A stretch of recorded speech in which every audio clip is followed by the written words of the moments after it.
Bismillahirrahmanirrahim. Assalamualaikum warahmatullahi wabarakatuh. Alhamdulillahirabbil arsyil azim rabbil alamin. Wassalatu wassalamu ala khatamil anbiya al-mustafa Muhammadin wa ala ahli baitihi wa ashabihi ajma'in, amma ba'du.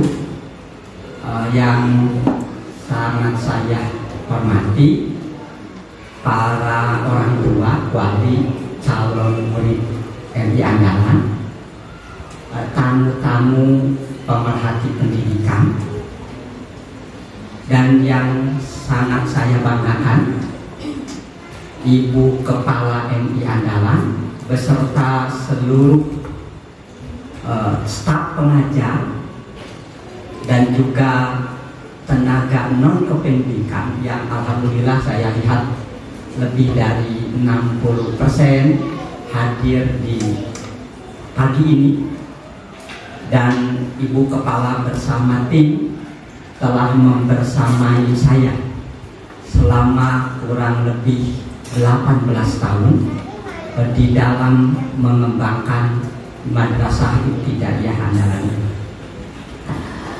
Bapak Ibu sekalian, pagi ini adalah pertemuan yang ke-18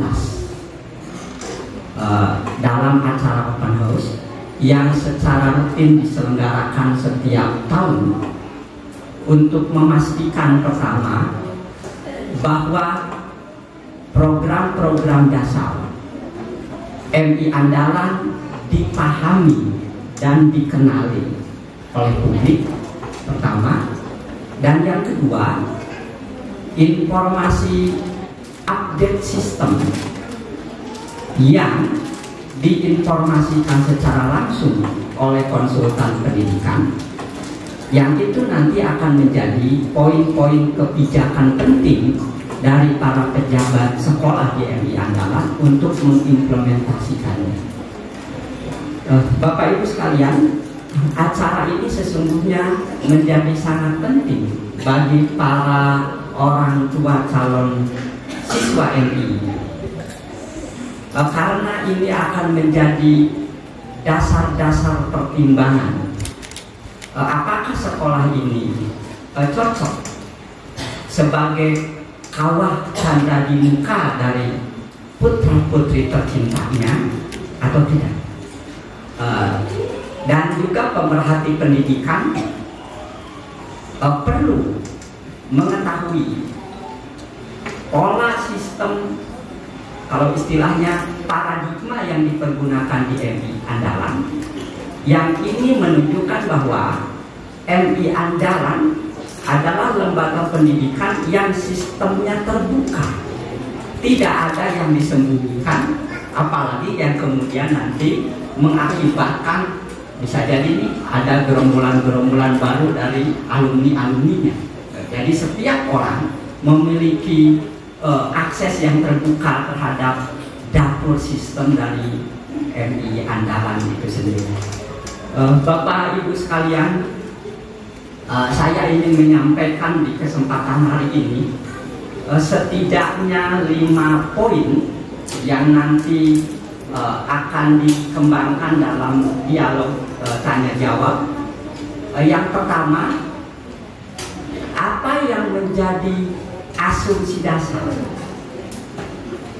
dari bagaimana sistem MI Andalan itu dibangun dan dikembangkan, yang asumsi dasar ini bersifat tetap selama hampir 18 tahun.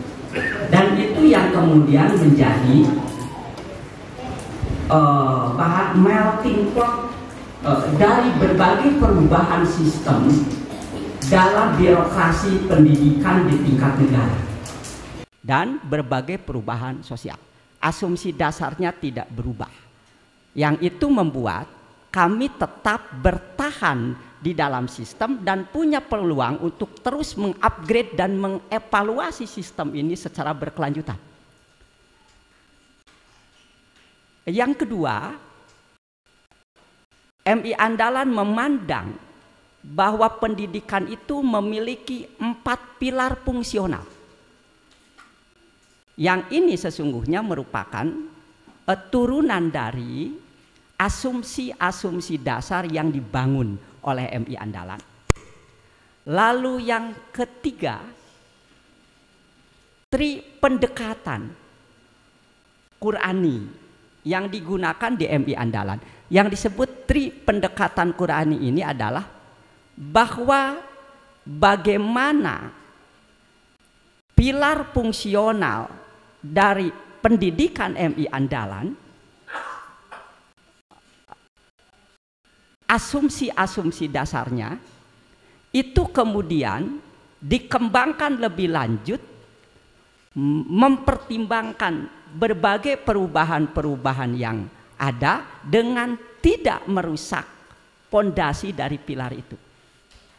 Lalu yang keempat, saya ingin menyampaikan model implementasi dari 3 pendekatan Qurani yang nanti juga secara singkat akan saya paparkan, sehingga orang tua dan publik paham betul mengapa ada model yang berbeda dengan lembaga-lembaga atau institusi-institusi lain, karena model pendekatannya ini yang menentukan.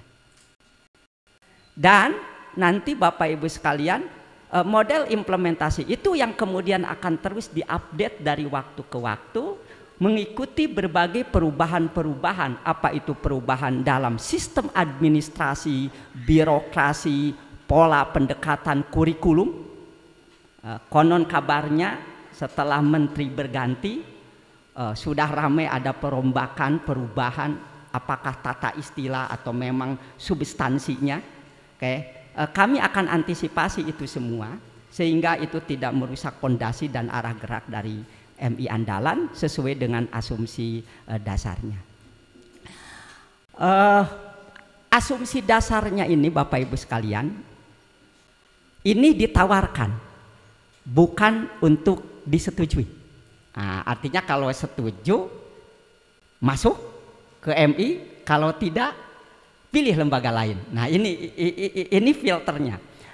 Yang pertama, setiap anak memiliki hak untuk bertumbuh dan berkembang secara fitrah alami dengan keunikan individual sesuai dengan misi umum dan khusus bagi setiap individu manusia oleh Tuhan. Misi umum penciptaan manusia itu adalah mengabdi kepada dirinya. Misi khususnya, pengabdian itu bentuknya, polanya pada setiap individu adalah unik. Ini yang disebut dengan misi khusus. Setiap anak akan bertumbuh dan berkembang mengikuti 2 jalur ini. Dan apabila kita gagal melayani hal ini, maka akan terjadi kemacetan sistemik dari pertumbuhan dan perkembangan kepribadian. Itu yang pertama. Yang kedua, fitrah alami dari identitas kedirian manusia itu dibentuk oleh ruhani dan jasmani. Ini telah sepakat. Dan ruhani sebagai inti yang menentukan batas dari gerak bertumbuh dan berkembangnya individu manusia. Kalau boleh disebut, MI Andalan itu lembaga pendidikan yang berbasis pada bagaimana pertumbuhan dan perkembangan ruhani menjadi inti bagi pertumbuhan dan perkembangan kepribadian manusia secara utuh. Kenapa asumsi ini digunakan? Karena prinsip bahwa ruhani itu sebagai inti dari seluruh gerak pertumbuhan dan perkembangan manusia itu disepakati oleh semua filosof-filosof muslim yang telah membuktikan bahwa asumsi itu yang telah membangun peradaban emas kaum muslimin. Yang telah membangun peradaban emas kaum muslimin. Lalu yang ketiga, misi fundamental pendidikan itu memastikan bahwa hak yang dimiliki setiap anak untuk bertumbuh dan berkembang terpenuhi secara optimum. Jadi dua poin pertama yang diyakini sebagai batu pijakan dalam membangun sistem pendidikan itu yang menjadi dasar bahwa pendidikan seharusnya ditetapkan untuk bisa menopang tujuan dan karakter dasar ini. Dan yang keempat, Bapak Ibu sekalian, Rabbul Alamin diyakini oleh kami sebagai awal dan akhir dari gerak pertumbuhan dan perkembangan manusia, yang dengan kasih sayangnya ia juga telah menetapkan desain bagaimana gerak pertumbuhan dan perkembangan individu itu bisa dicapai secara optimum. Itulah yang kemudian saya menyebutnya sebagai 3 pendekatan Qur'ani. Dan ini yang nanti akan menjadi poin sentral yang menjadi kekhasan dari MI Andalan, yang akan membentuk bagaimana implementasi model dari waktu ke waktu itu diperbaharui dengan tidak lepas dan tidak melenceng dari asumsi-asumsi dasar. Ini Bapak Ibu sekalian. Yang kedua, rukun fungsional. Kami tidak menggunakan definisi pendidikan secara konseptual. Kami menetapkan bahwa pendidikan itu merupakan proses dari 4 fungsi yang melekat di dalamnya, yang tidak bisa dipisahkan. Ia harus dilakukan secara serempak meskipun prioritasnya akan berbeda-beda sesuai dengan tahap pertumbuhan dan perkembangan. Yang pertama, pendidikan itu memiliki fungsi pendampingan, fungsi pembimbingan, fungsi perlindungan, dan yang terakhir fungsi pengajaran. Dalam fungsi pendampingan, fungsi memfasilitasi dan memotivasi murid dalam pola kemitraan guru dengan murid itu menjadi pokok fungsinya. Asumsinya adalah bahwa setiap anak memiliki otonomi di dalam gerak pertumbuhan dan perkembangan itu. Guru memiliki peran di dalamnya sebagai mitra bagaimana pertumbuhan dan perkembangan ini tetap dalam laju yang tepat, di mana guru memiliki fungsi pengarah, di mana guru memiliki fungsi motivasional. Dan itu hanya bisa dilakukan efektif apabila guru tidak menempatkan diri sebagai agen yang memiliki fungsi instruksi pada siswa. Makanya kalau dalam hal kecil Bapak Ibu sekalian, di MI Andalan seorang guru itu kalau berkomunikasi dengan anak, maka pandangan matanya itu akan sejajar dengan pandangan anak. Jadi guru rela jongkok karena anaknya lebih pendek. Kenapa? Karena ia memiliki fungsi sebagai pendamping, bukan sebagai pengajar. Sehingga bagi para siswa, guru-guru mereka adalah rekan mereka. Dan itulah yang menjadi bangunan kekuatan motivasional dari anak untuk tumbuh dan berkembang. Yang kedua, fungsi pembimbingan. Kalau pendampingan itu lebih bersifat berjarak, tidak ada intervensi, ia bergerak sejajar bersama muridnya. Dalam fungsi pembimbingan itu, guru mengambil peran aktif, meluruskan kalau mengalami kesalahan langkah, menopangnya kalau si anak itu mau jatuh. Maka di sini fungsi instruksional guru itu bekerja. Maka dalam fungsi pembimbingan ini guru mengambil peran seperti orang tua. Jadi dalam fungsi pembimbingan itu guru mengambil peran sebagai orang tua. Di sana ada fungsi instruksional. Nah, jangan melewati jalan itu karena berbahaya. Nah, jangan mengatakan itu karena akan melukai. Fungsi pembimbingan ini bukanlah fungsi pengajaran. Sama sekali bukan. Tapi menempatkan guru sebagai orang tua. Jelas ini berat.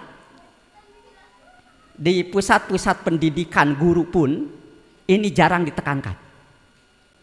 Karena kita lebih sering menekankan pada fungsi pengajarannya. Padahal fungsi ini luar biasa pentingnya. Apalagi sekolah itu menempati waktu paling lama di dalam perkembangan hidup seorang anak di era modern. Bersama orang tua hanya beberapa saat di sore hari, beberapa saat di pagi hari. Sepanjang hari anak itu ada di sekolah. Apabila guru memainkan peran dalam fungsi pengajaran yang sifatnya instruksional, maka aspek batin yang menjadi syarat pertumbuhan dan perkembangan anak itu akan menjadi tersumbat. Dan itu akan berbahaya di dalam perkembangan lebih lanjut dari kepribadian anak. Ini fungsi pembimbingan. Fungsi ketiga perlindungan. Penjagaan, perawatan, atau pengamanan seorang guru atas murid-muridnya dari bahaya atau ancaman yang merusak, melemahkan, bahkan menghancurkan kekuatan gerak pertumbuhan itu. Gerak pertumbuhan itu ada dua yang perlu dilindungi Bapak Ibu sekalian. Karena identitas manusia itu ada aspek ragawi jasmani, dan yang kedua ada aspek ruhani, di dalamnya ada aspek mental psikologis. Ini akan menghadapi kerawanan-kerawanan karena ancaman-ancaman, tekanan-tekanan dari lingkungannya dan atau bahkan dari pengalaman-pengalaman traumatik pribadinya. Kami di MI Andalan, alhamdulillah, memiliki data yang cukup lengkap. Sehingga tindakan kami dipandang sebagai tindakan ilmiah. Bahwa aspek psikologis dan mental manusia betul itu bertumpu pada aspek ruhani. Akan tetapi manifestasinya sangat dipengaruhi oleh bagaimana ragawi jasmaninya itu terpenuhi. Ananda sudah punya motif yang kuat untuk belajar. Sudah duduk dengan rapi di depan meja dan buku sudah dibuka. 10 menit ditemukan orang tuanya sudah duduk lunglai ngantuk. Selidik punya selidik, kurang gizi. Oke. Maka yang namanya ketekunan, ketahanan ia dalam mencapai program, tujuan hidupnya, itu ditentukan oleh ketahanan ragawi jasmaninya. Dan itu ditentukan oleh asupan makanannya yang bukan hanya siang hari, tapi harus menjadi pola hidupnya. Ini harus dilindungi. Oke, ini harus dilindungi. Lebih-lebih aspek ruhaninya. Bapak Ibu sekalian, gangguan yang sifatnya ruhaniah mental itu sesungguhnya bisa terjadi dalam pandangan Islam. Satu, gangguan-gangguan traumatik dalam pengalaman sepanjang hidupnya dari pengasuhan-pengasuhan awalnya. Dan atau kita tidak bisa mengabaikan satu faktor. Ada agen syaitoniah yang bekerja. Nah, jelas kalau kita tidak memakai pendekatan Islam akan berkata, ngapain dibawa-bawa setan urusan mental. Wong karena kitab suci dan hampir seluruh kitab suci manusia itu memiliki musuh yang bernama setan. Musuh itu bukan menghancurkan dimensi jasmani ragawi, tetapi ia menghancurkan kekuatan internal dari batin manusia. Bagaimana seorang guru menjalankan fungsi perlindungan yang kompleks ini? Inilah yang sesungguhnya menjadi fungsi yang terus-menerus diperhatikan, terus-menerus ditekankan. Bahkan keterampilan-keterampilan untuk bisa menjalankan fungsi itu setiap saat terus-menerus di-upgrade.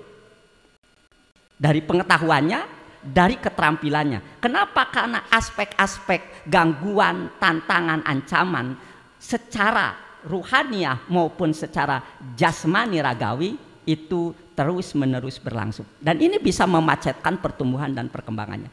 Jadi ini fungsi yang ketiga. Nanti kita akan lihat umpamanya kenapa di MI Andalan itu istilah tes ditiadakan, yang ada adalah evaluasi. Sederhana, anak itu tidak boleh terancam oleh stigma dirinya bodoh, dirinya tidak bisa, hanya karena guru bilang Anda salah, Anda salah, Anda salah.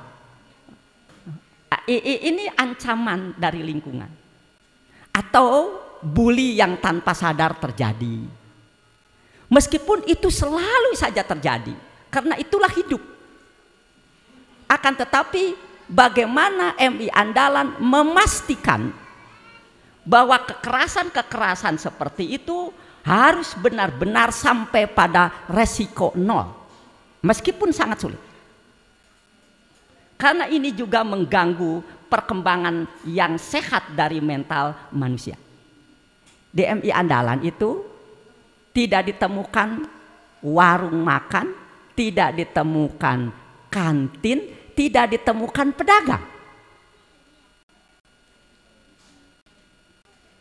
Jadi nggak usah ngasih bekal sama anak, bekal jajan.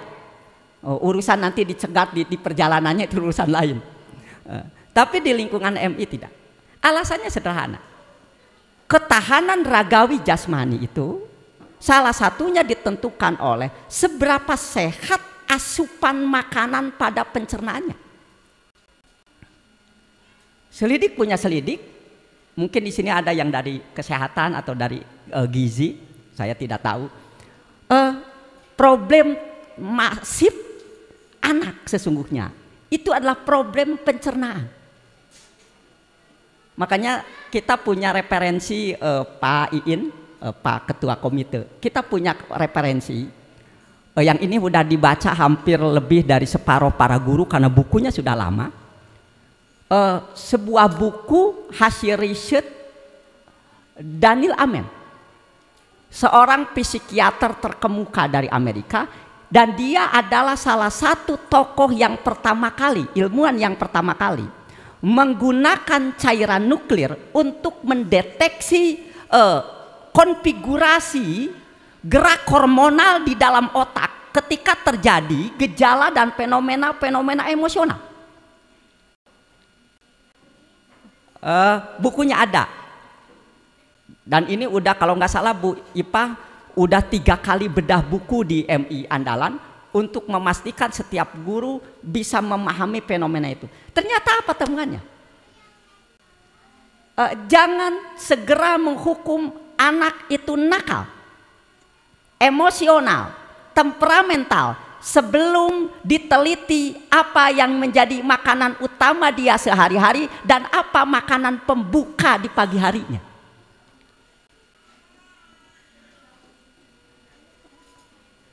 Jangan tiba-tiba nyebut anak itu malas sebelum kita memeriksa piring makanan mereka dan memeriksa apa yang sering dikonsumsi harian oleh dirinya. Itu Bapak Ibu kan, jangan buru-buru menghukum anak itu bodoh sebelum memeriksa seberapa banyak asupan gula setiap harinya dalam jajanan-jajanan mereka. Dan jangan buru-buru memponis bahwa anak kita mengalami gangguan mental sebelum memastikan bahwa pencernaannya memang benar-benar sehat.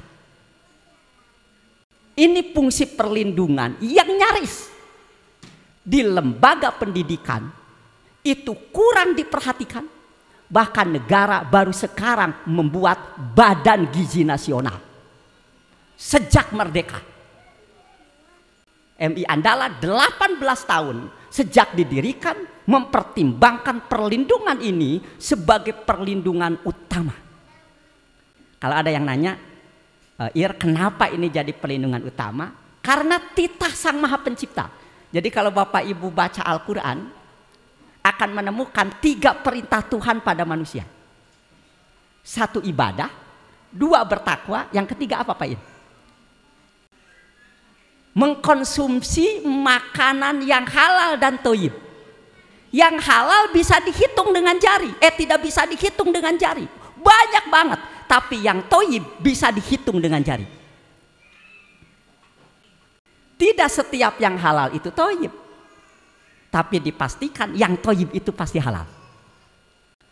Jangan gini, wah ini minuman ini halal Pak, iya, tapi maksudnya bergizi atau tidak? Makanan ini halal, iya, tapi bergizi atau tidak? Dan Quran menyebutkan makanlah yang halal dan thayyib serta syukurilah apabila kalian benar-benar mengabdi kepada Allah. Artinya mengkonsumsi yang halal dan thayyib merupakan manifestasi pengabdian itu sendiri.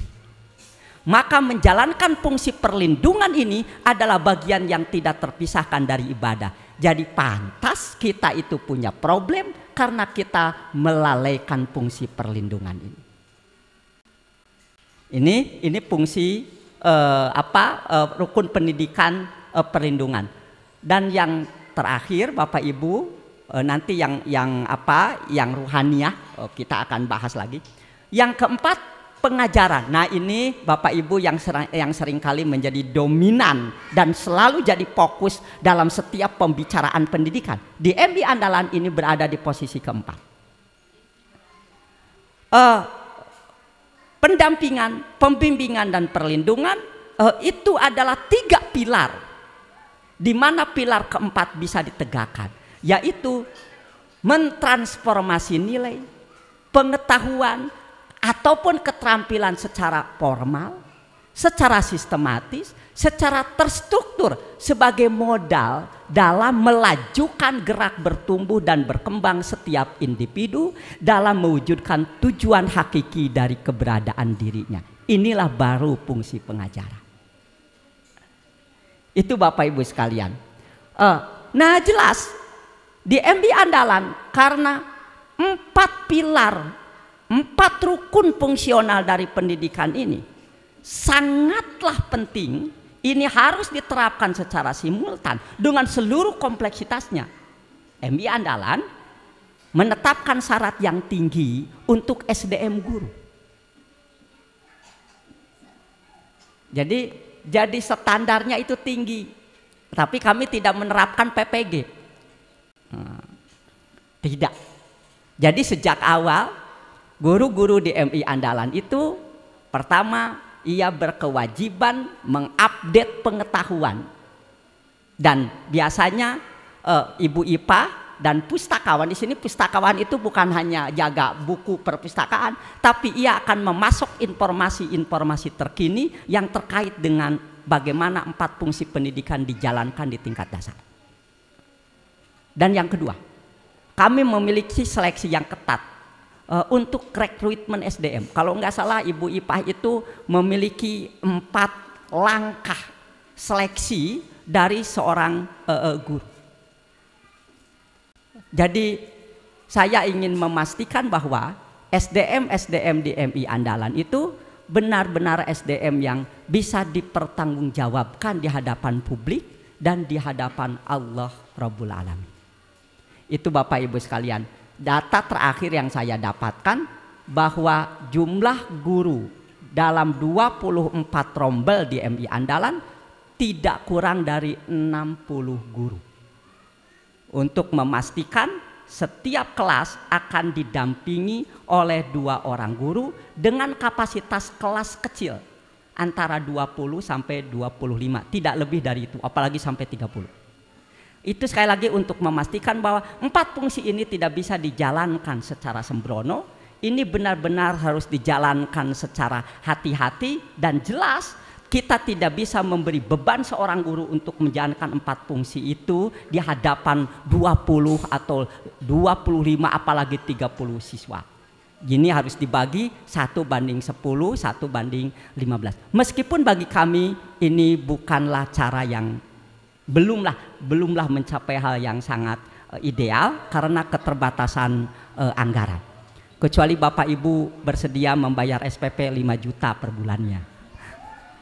Kan kami kan swasta, jadi ini adalah tanggung jawab publik. Dilanjutkan. Nah, apa 3 pendekatan Qur'ani? Nah, ini Bapak Ibu sekalian. Jadi di dalam Al-Qur'an itu tadi bahkan dibaca oleh Qori, Nabi Ibrahim itu punya doa kepada Allah. Ya Allah, hendaknya Engkau mengangkat seseorang di antara bangsa ini, seorang Rasul yang membacakan ayat-ayat Tuhan, mengajarkan hikmah dan Alkitab, dan mensucikan mereka. Itu permintaan Nabi Ibrahim. Jawaban Allah di 2 ayat, di 2 surah, di 3 ayat, di 3 surah. Jawabannya apa? Beda urutan, Pak Iin, jadi beda urutannya. Jadi Allah salah satunya di surah Ali Imran ayat 164 kalau nggak salah. Allah menyebutkannya bahwa Allah mengkaruniakan pada orang beriman itu seorang Rasul yang membacakan ayat-ayat Allah seperti yang diminta Ibrahim, yang mensucikan jiwa, dan baru terakhir mengajari manusia hikmah dan Alkitab. Jadi beda urutannya. Jadi dalam pandangan Ibrahim, pensucian itu setelah pengajaran. Tapi jawaban Allah, pensucian itu didahulukan sebelum pengajaran. Tinggal sekarang bagaimana kita memahami arti tilawah, arti tazkiyah, dan arti taklim yang dimaksudkan Allah. Karena bagi kami seorang Rasul, seorang Nabi adalah maha guru. Punten Bapak Ibu, jadi kenapa model kenabian itu diserap di MI Andalan, Pak Iin? Karena bagi kami seorang Nabi, seorang Rasul itu adalah maha guru. Dan bagi saya Nabi terakhir adalah model dari maha guru yang sampai hari ini belum bisa ditandingi keberhasilannya. Apa keberhasilannya? Pertama,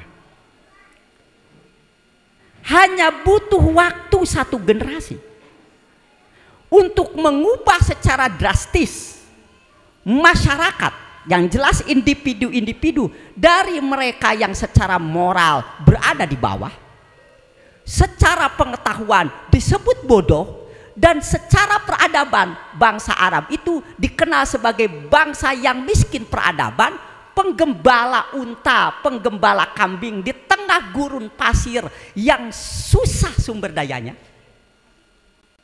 Akan tetapi hanya butuh waktu 1 generasi, 2 imperium besar, Romawi dan Persia, digantikan panggung mereka di muka bumi oleh peradaban Islam.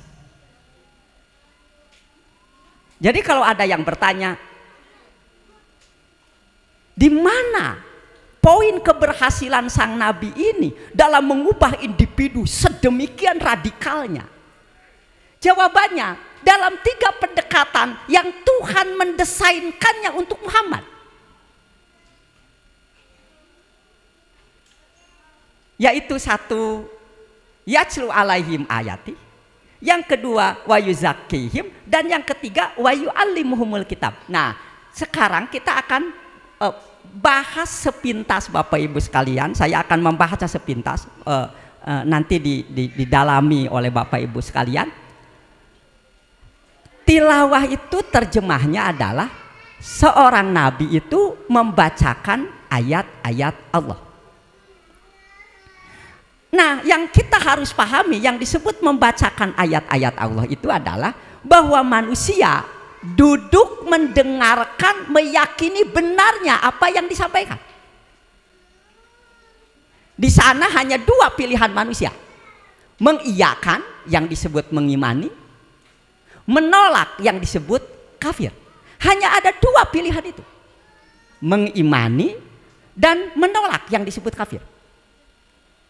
Nah, saudara, mengapa hanya ada dua pilihan, mengimani dan menolak? Karena dipastikan apa yang disampaikan itu memiliki kebenaran sempurna.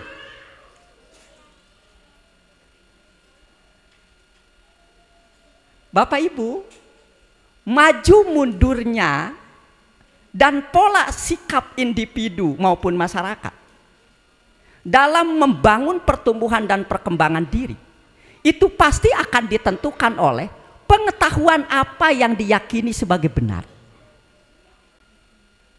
pemikiran apa yang telah diyakini sebagai benar. Oke, itulah yang disebut keimanan. Bapak Ibu, kenapa anak-anak itu takut lewat kuburan? Karena mengimani di kuburan banyak hantu gentayangan. Pertanyaannya, benarkah keimanan mereka? Kita mengatakan tidak benar, tapi bagaimana anak-anak mengimani itu? Jawabannya dari dongeng yang ia terima dari orang tuanya, dari sinetron atau dari tontonan yang ia lihat sehari-hari, atau dari percakapan, dan yang penting adalah karena ia menyerap dari orang yang dipandang, dipercayai olehnya. Saya ngomong bergurau paiin, basir ke anak saya, itu kalau kucing mati ruhnya keluar, terus ya pas keluar ia akan ngikuti kamu yang memeliharanya, kan gitu. Maka kamu jangan sembarangan mukul kucing. Saya itu gurau tujuannya supaya ia tidak mukul kucing. Apa yang terjadi? Ketika ada kucing mati, ia tidak mau lewat bangkai kucing itu. Ia bilang, ayah ini pasti ada ruhnya, nanti kalau aku lewat pasti dia ikut. Aku bilang, ayah mah cuma bergurau. Apakah saya mengeluarkan dalil? Tidak. Saya mengeluarkan bukti? Tidak. Tapi kenapa ia mengimaninya? Karena percaya orang tuanya tidak akan ngomong yang salah. Pertanyaan saya, Bapak Ibu sedewasa hari ini, pernahkah memeriksa bahwa apa yang diyakini benar memang benar? Belum kan? Dari dongeng turun-temurun, dari sinetron yang paling disukai, dari orang yang dianggap paling dipercaya. Orang tua punya filter akal sehat, anak-anak tidak punya filter akal sehat. Maka bagaimana kita memastikan anak kita akan tumbuh berkembang dengan baik, padahal kita belum memastikan bahwa cara berpikir dan berkeyakinan dia memang benar-benar sehat. Itulah fungsi tilawah. Maka dalam tilawah yang dilakukan Nabi, ia membacakan ayat-ayat Tuhan. Kenapa? Karena ayat Tuhan pasti benar. Maka lawannya ayat syaitoniah. Bisa dari sinetron, bisa dari dongeng, ya kan? Bisa ti gurawan orang tua jang nyingseunnan budakna, ya kan? Famali, awas etate yang disebut tabu. Diimani benarnya, diimati benarnya. Ada faktanya? Enggak. Orang mengikuti itu karena ia percaya mal mungkin salah. Sok Bapak Ibu sadayana, mun aya ustad nyarios, hukumnya anu, asalkan sorbannya panjang, janggotnya sudah putih, pas berkunjung ke rumah ada kitab, loba kan gitu, padahal tuh bisa maca. Langsung percaya, ya kan, langsung percaya. Tidak pernah diuji bahwa orang ini benar-benar ilmuwan, benar-benar paham sumber-sumber keagamaan, dan ia menguasai bahasanya. Belum tentu. Bapak Ibu, saya mau nanya, belajar agama Bapak Ibu sampai kelas berapa? Kerletik sebenarnya sampai wisuda teh pain ikro genep. Jadi asam geus sampurna diajar agama. Ya kan, cara sholat segala macamnya. Itu diajar dari agama. Masuk SMA 2 jam, masuk SMP 2 jam, perguruan tinggi nyalah 2 jam, mun aya eta oge. Mun teu bolos. Bapak Ibu sekalian, pernahkah dikoreksi pengetahuan dia? Pas pulang ke rumah bertemu dengan ustadznya. Dia baru tahu bahwa ustadznya itu tamatan SMA. Dia bukan ahli agama, bahasa Arab gitu bisa, ngan bisa ikro yang diajarkan pada kita, bisa sholat meskipun dalilnya tidak bisa, dan kita telah mengunyah itu dan diimani sebagai kebenaran sampai tua. Ayo, benar nggak? Benar itu. Kecuali yang orang tua yang kritis sepanjang waktu, tapi jarang, dah sibuk teh. Nah, kita lanjutkan. Nah, sekarang Nabi membacakan ayat itu untuk menggantikan kebenaran-kebenaran yang awal yang diyakini, yang itu salah, yang itu hanya bisa digantikan oleh kebenaran tertinggi yang keimanan terhadapnya mengalahkan keimanan-keimanan sebelumnya. Ini yang disebut tahap tilawah sebagai pembaharuan pemikiran anak kita. Dan ini berat. Jadi tilawah di sana ini, di sini itu paiin sanes rajin maca Quran, khataman. Bapak Ibu tos khatam Al-Quran seberapa puluh kali? Kan gitu. Pertanyaannya, apakah ada perubahan pola berpikir?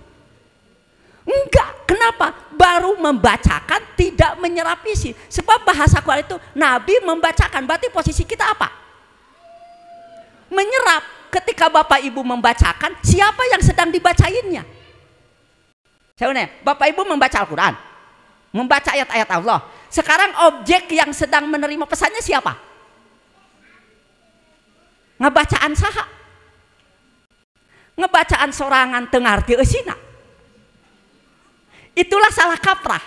Jadi yang disebut tilawah itu adalah bagi Nabi adalah membacakan, menginformasikan kebenaran. Bagi umat manusia adalah menyerap kebenaran baru yang menggeser kebenaran-kebenaran palsu yang sebelumnya ia terima sepanjang sejarah hidupnya. Maka seorang guru harus hati-hati. Mengapa? Karena guru bagi seorang anak adalah nabi.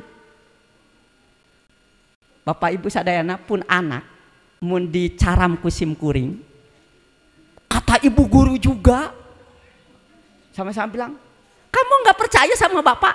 Enggak. Nanti nyombong mah kan bapak ibu guru nate didik lah bapak nanti disebutkan gitu.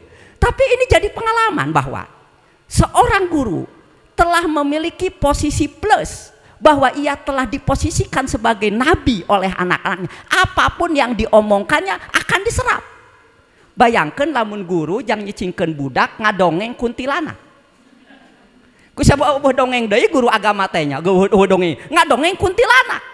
Jadi paingan di Indonesia anak-anak itu borangan, selidik punya selidik, nabinya gegabah mendongeng sesuatu yang tidak benar. Kartos, awasnya ulah nyebatkeun wasit di MI Andalan loba nabi anyar, bukan, bahwa seorang guru bagi seorang anak posisinya seorang nabi, bahkan anak lebih mempercayai guru mereka dibanding orang tuanya. Sok pilih ramakna profesor urusan menasehati anak. Kan gitu, sampai orang tua punya kiat khusus lamun budak rada berontak, awas dibilangin sama ibu guru karek cicing. Maka seorang guru di tahap tilawah itu harus memastikan diri punya paradigma berpikir yang benar, bahwa informasi yang ia terima oleh anak layak diimani oleh anak, yang itu akan membentuk secara utuh pertumbuhan dan perkembangan. Maka Bapak Ibu di MI Andalan itu ada salah satu yang niscaya, seorang guru secara formal wajib khatam Al-Quran paling rendah 3 bulan sekali. Tanah nupang goreng-gorengna 3 bulan sekali.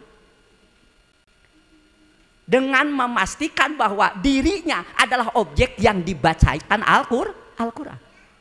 Artinya ia baca dan ia mempelajari, karena ayat-ayat ilahi pasti benarnya. Dan itu akan berpengaruh terhadap apa yang muncul dari lisannya. Oke, itu yang pertama. Jadi tilawah. Nanti diturunkan dalam apa model-modelnya. Yang kedua adalah tazkiyah. Ini unik Bapak Ibu. Karena identitas pun inti dari manusia adalah rohani. Karena sistem pengetahuan, sistem keyakinan, dan sistem pemikiran yang keliru, maka terjadilah kekotoran jiwa. Itulah yang membentuk karakter, watak, moralitas. Jadi watak, karakter, moralitas, temperamen itu menunjukkan tingkat kesucian jiwa. Nah, seorang nabi setelah ia memperbaharui pikiran, maka ia akan memastikan manusia melakukan disiplin diri. Maka disiplin dirinya itu kemudian kalau dalam bahasa spiritual Bapak Ibu, satu, setiap orang individu dipastikan harus berkoneksi langsung pada Tuhan tanpa perantara. Ini yang disebut dengan sholat, ini yang disebut dengan zikir. Nanti kita akan bahas sangat dalam soal ini.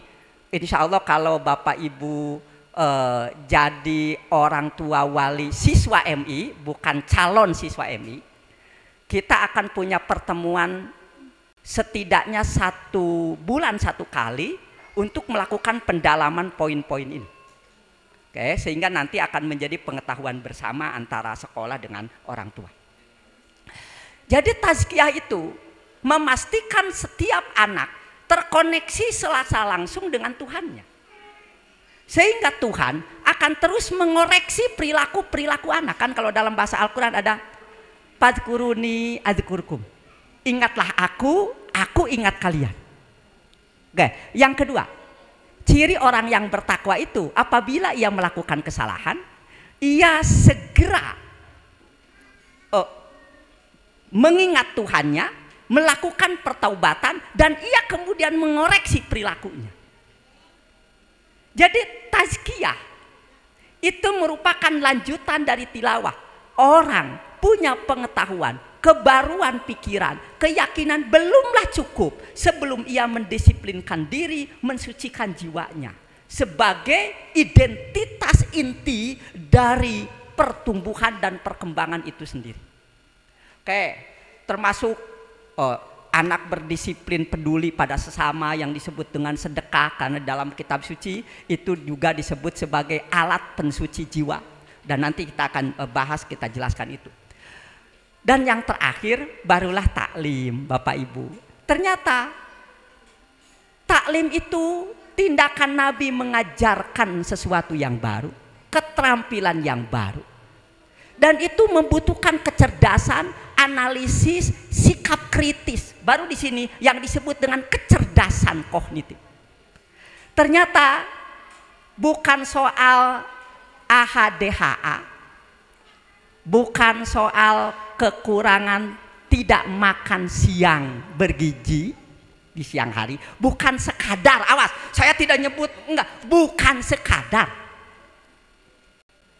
abdi ge tara makan siang bisa tamat kuliah, jeung teu bodoh deh. Anu jadi bodoh mah lamun keur orokeneh kurang gizi, ta eta mah sok kabawa sampai ka kolot. Jadi lamun sausia paiin tara dahar siang hari nya paiin mal bodoh mal. Seusia SMA gak bodoh, enggak, kalau pagi harinya gizinya cukup, siang hari cukup jajan. Tapi saking baiknya negara, siang hari akan dikasih makan gratis. Jadi lamun bararodo kene orang Indonesia anak-anaknya eta jadi aya masalah lain. Ini saking hebatnya negara kita ingin mencerdaskan. Kita lanjutkan. Ternyata dalam pandangan Quran, kecerdasan kognitif itu adalah ujung dari dipenuhinya 2 keadaan sebelumnya. Oke, saya baru tahu, saya udah liatin buku ini, tapi kusabab banyak guru tengartieun bahasa Inggris, jadi disuruh dibaca, anggar teu kabaca cenah. Ai Sugante kau jatuh hurufna gede kacamata aya. Pair bahasana. Jadi ada seorang psikolog kontemporer di Amerika namanya David Hawkins. Hasil risetnya,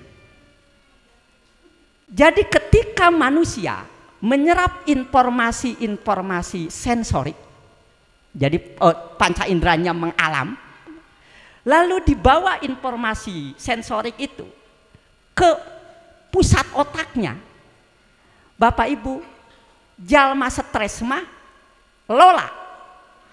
loading lama. Nah, jadi nu stres, loba depresi, loba pikiran, itu loading lama. Sebaliknya orang yang bahagia,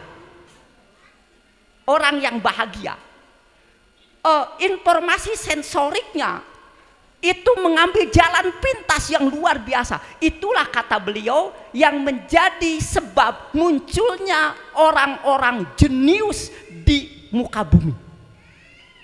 Jadi ternyata anu jarenius teh pasti lain nu stres, pasti yang bahagia.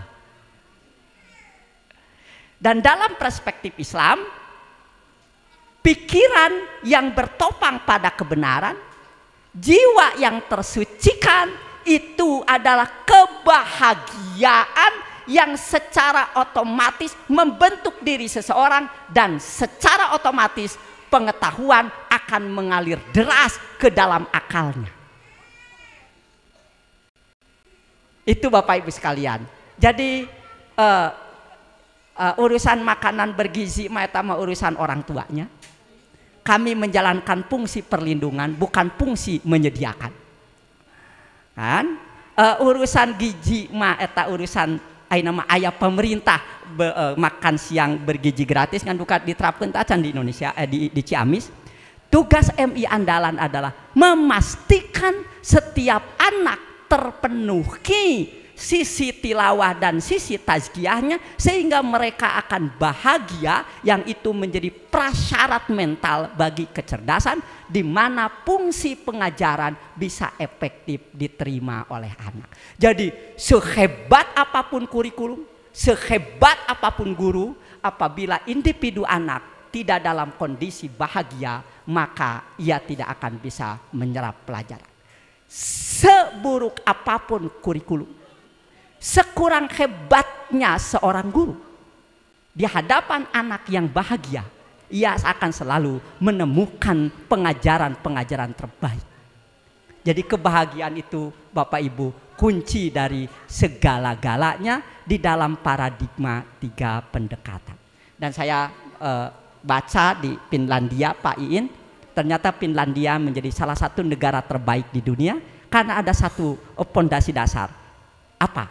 Kebahagiaan adalah kunci dari kebudayaan Finlandia. Itu Indonesia mah nembe diajar berbahagia. Nah itu, dan terakhir bagaimana modelnya, silakan dilanjutkan. Nah ini yang nanti, ini yang bersifat dinamis, bisa berubah-ubah karena akan diturunkan sesuai dengan perkembangan-perkembangan yang terjadi. Satu, selama 18 tahun Bapak Ibu, MI Andalan mengembangkan model pendidikan dasar yang ditandai. Ini tandanya Bapak Ibu, kalau tidak ditemukan tanda ini, cabut kembali anak Bapak Ibu. Pertama, hak tiap individu untuk diperlakukan istimewa. Seluruh pilar fungsional pendidikan ditegakkan secara intens. Setiap kelas diasuh sekurang-kurangnya oleh 2 orang guru yang berperan secara kolegial. Itu yang pertama. Yang kedua, penguatan peran orang tua dan lingkungan dalam proses pendidikan. Sekolah didesain 5 hari dengan kebijakan presensi harian yang lentur dan terukur. Lentur itu Bapak Ibu di MI teu aya istilah alfa. Jadi upami anak Bapak Ibu minta izin ya, putraku mau ikut bapaknya wisata, kan gitu, guru teh ngurangan beban, kan gitu. Kenapa? Karena bagi MI mereka juga belajar, ia punya pengalaman berharga.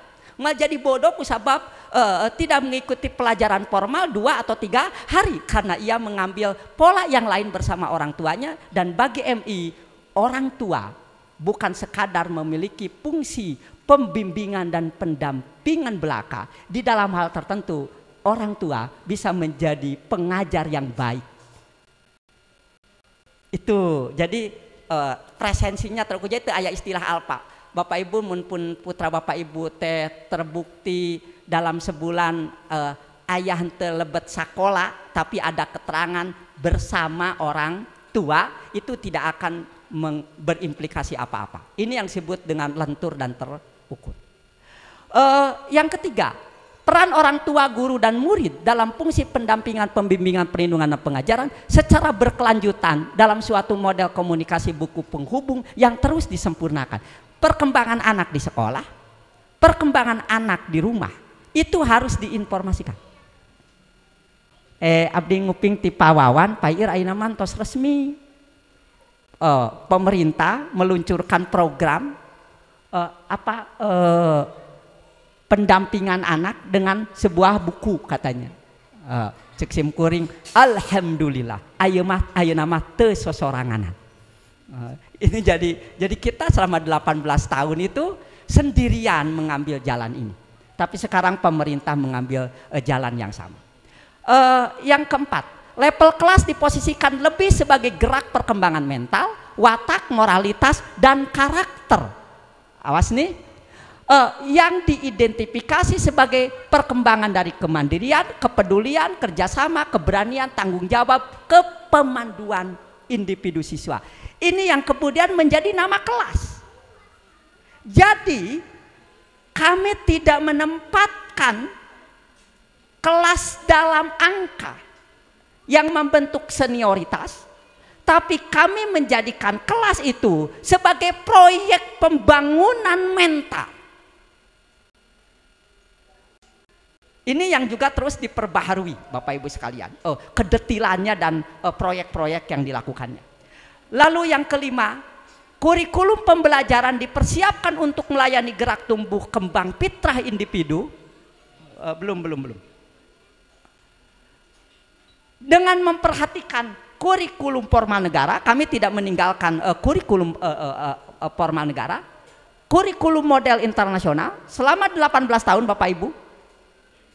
Ketika sekolah berbasis internasional dihapuskan oleh negara, MI Andalan sejak awal berdiri tetap mengajarkan bahasa Inggris, kurikulum Cambridge selama 18 tahun, dan guru-guru kami dalam bidang bahasa Inggris itu asesmennya internasional. Jadi lucu kalau ada pelatihan internasional itu, kalau ngacung hanya ada utusan dari madrasah, dari MI Andalan, sisanya SD, dan SD-nya itu adalah SD internasional, bukan SD dari kampung terpencil kota kecil Ciamis. Yang kedua, kami memastikan kurikulum matematika kami dari sejak awal, kurikulum kami dulu bukan kurikulum nasional matematikanya. Kurikulumnya itu dari Universitas Plymouth Inggris, dalam bahasa Inggris. Itu kalau nggak salah hampir 8 tahun. Kok bisaan budak bisa? Karena matematika bukan urusan bahasa, itu urusan logika. Karena dipandang itu kurikulum terbaik. Sekarang itu sedang mengadaptasi kurikulum matematik dari Singapura, karena Singapura dipandang oleh para pemerhati pendidikan paling hebat di dalam desain kurikulum matematikanya. Jadi Bapak Ibu, ini bukan gaya-gayaan, dan ini tidak membuat kami melabelkan diri sekolah internasional, tidak. Dan kalau Bapak Ibu datang ke sekolah-sekolah internasional di Jakarta, maka Bapak Ibu akan menemukan identitas yang sama dengan sekolah kecil madrasah di Ciamis. Lalu yang terakhirnya Bapak Ibu, kurikulum lokal Islam berkeunggulan istimewa sebagai basis inti. Gitu. Bagaimana yang disebut berkeunggulan istimewa? Karena Bapak Ibu, saya informasikan aja dari sekarang bahwa saya secara pribadi sedang melakukan proyek percobaan yang kelincinya itu anak saya. Jadi anak saya itu sekarang kelas pemandu. Kalau pemandu itu berarti kelas 6. Di awal tahun anak saya ikut kakaknya ke Bait Tamyiz belajar tata bahasa Arab untuk menerjemahkan Al-Quran. Kakaknya 2 pekan pulang karena sekolah. Anak saya memilih, aku kadung betah ingin melanjutkan. Lalu saya nanya, bagaimana dengan sekolahnya? Entah rada ogoan jika Pak Iin, entah bagaimana. Ia jawab, pelajaran sekolah gampang. Padahal pinter ting itu budak teh. Oke, akhirnya saya minta persetujuan gurunya. Meskipun abdi konsultan kan tidak sengunah nah Bapak Ibu, saya minta izin ke Ibu Rindrin, wali kelasnya, dan ke Ibu Ipah. Izin anak saya ingin mengikuti program percepatan. Pak Iin, 1 bulan kemudian karena ada ujian di sini, saya ajak balik. Mengejutkan adalah di jalan anak saya menanyakan suatu aspek tata bahasa tertentu. Guys, malah sampaikan Bapak Ibu malah ngerti. Kan gitu. Fatimah, kamu bisa? Bisa lah, kata dia itu. Dah, saya kirimkan lagi. Jadi ini season kedua. Bulan kedua, saya tengok kemarin itu. Jadi kisah cerita, dia laporan. Sekarang saya sudah tamyiz 4. Jadi ia sudah bisa mengurai tata bahasa. Jadi kalau kita Bismillahirrahmanirrahim, bi itu apa? Ismi itu apa? Allah itu apa? Ia bisa jelasin itu. Budak SD Bapak Ibu. Yang tepati pinter. Jadi artinya saya bikin proyek yang itu bisa dilakukan oleh siapapun. Lamun budakna jenius mau bisa diturutan.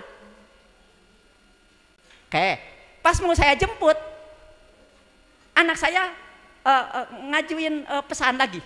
Ayah, bolehkah ditangguhkan untuk bulan kedua? Saya kan bingung, ke budak sekolahnya kumaha. Anak saya dengan pede, tenanglah, kemarin juga aku bisa jawab, kan gitu.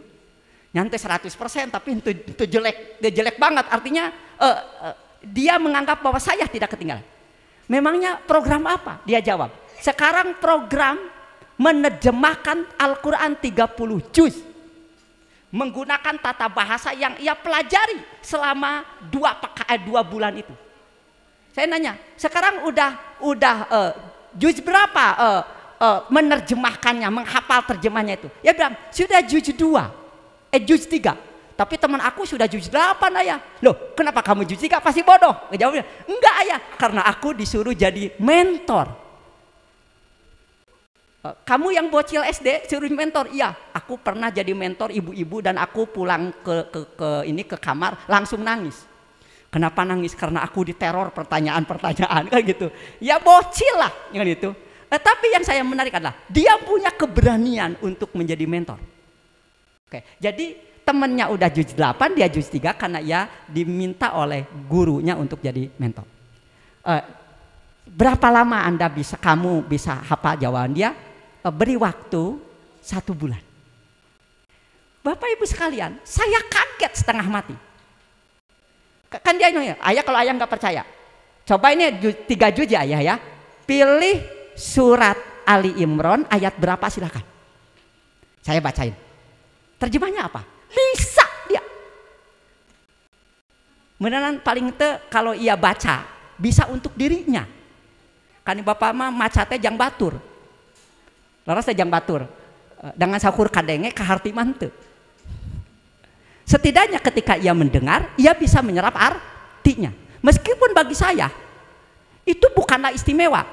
Kalau dalam takaran orang tua, saya sebagai orang yang bisa bahasa Arab. Tapi bagi anak usia SD, bagi saya itu luar biasa dan saya berani mengadu anak saya dengan santri yang telah belajar selama 6 tahun hanya untuk 2-3 bulan.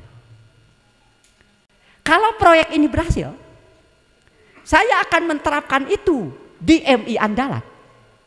Jadi ada jeda waktu 3 bulan di kelas pemandu untuk anak dilibatkan dalam proyek tamyiz tarjamatul Quran sebanyak 30 juz yang 3 bulan itu akan ditembus oleh anak dalam percepatan belajar, karena saya yakin anak-anak MI Andalan akan punya kemampuan kognitif lebih tinggi dibanding sekolah lain karena mereka lebih bahagia.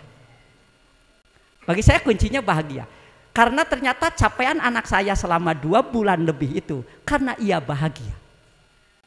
Jadi Pak Iin lingkungannya tidak terlalu bagus, kan gitu, tapi dia nyebut kami bahagia. Itu. Nah, jadi Bapak Ibu sekalian, proyek ini untuk apa? Memastikan bahwa kurikulum lokal Islam berkeunggulan istimewa yang memang sampai saat ini masih sedang diterapkan, tapi kami belum sampai pada sebuah model, dan anak saya sekarang menjadi proyek kelinci percobaannya.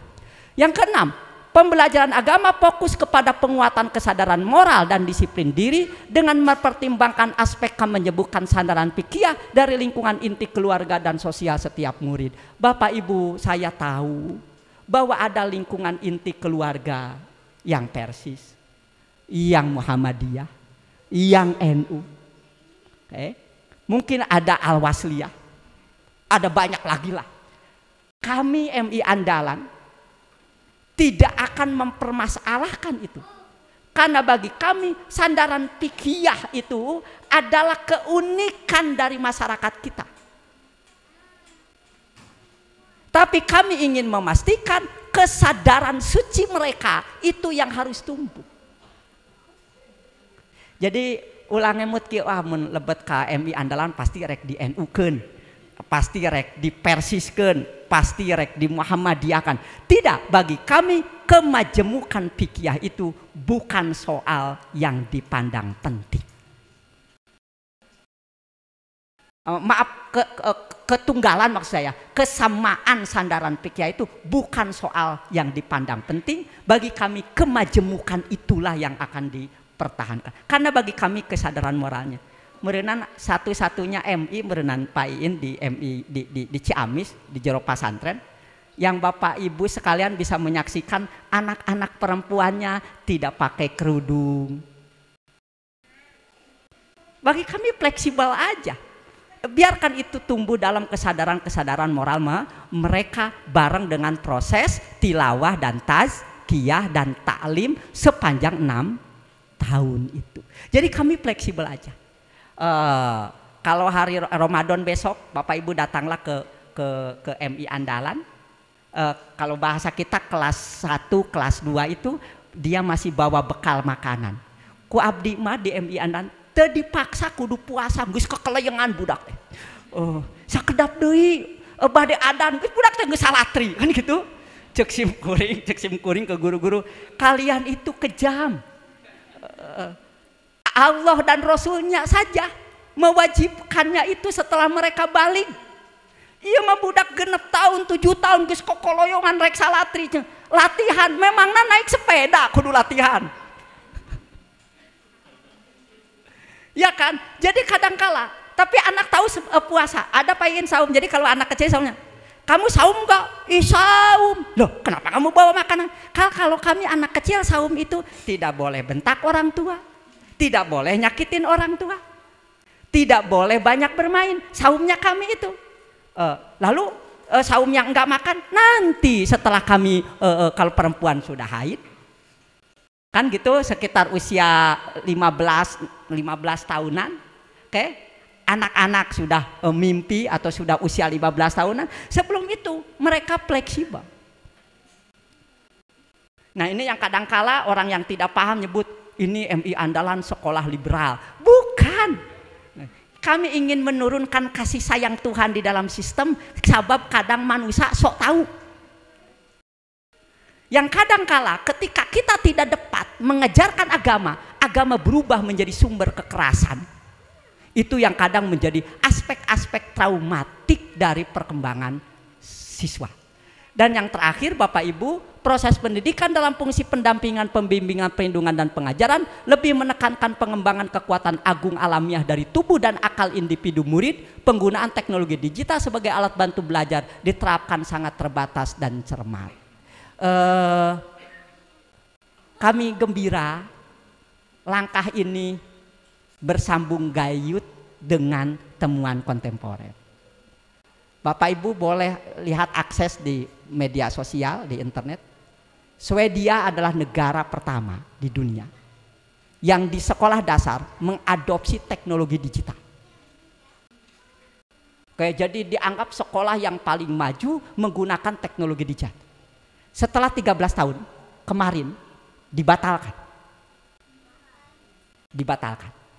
Karena penggunaan teknologi digital di tingkat usia dasar, sekolah dasar, itu pertama mengurangi kemampuan seseorang untuk fokus, mengurangi daya ingat, mengurangi kemampuan sosial anak. Sepertinya loba wawasan, akan tetapi ternyata kekuatan alamiah agung dari tubuh dan akalnya itu rusak oleh penggunaan teknologi digital yang tidak tepat. Jadi Bapak Ibu, lamun di MI andalan budak menghafal laraban kawas abdi kapungkur gini sampai 100. Ulah geus aya kalkulator ayeuna mah. Bapak Ibu, jangan salah. Kekuatan akal kita itu jauh lebih canggih daripada teknologi digital. Bapak Ibu, anak teh sudah pakai motor yang canggih-canggih kan gitu. Nggak tahu kaki itu jauh lebih dahsyat dan lebih canggih daripada roda. Tangan, mata, telinga, kulit, tubuh anak kita di usia dasar adalah saat perkembangan emas yang tidak boleh dirusak oleh teknologi buatan. Gitu Bapak Ibu, janten di MI andalan penggunaan teknologi digital itu akan ditekan seminimum mungkin, lebih mengembangkan hal-hal yang sifatnya analog, di mana di 6 tahun ini biarkan tubuh ragawi berkembang sehat, di mana akal akan berkembang juga optimum sehat dan dibangun oleh kekuatan ruhani yang tangguh.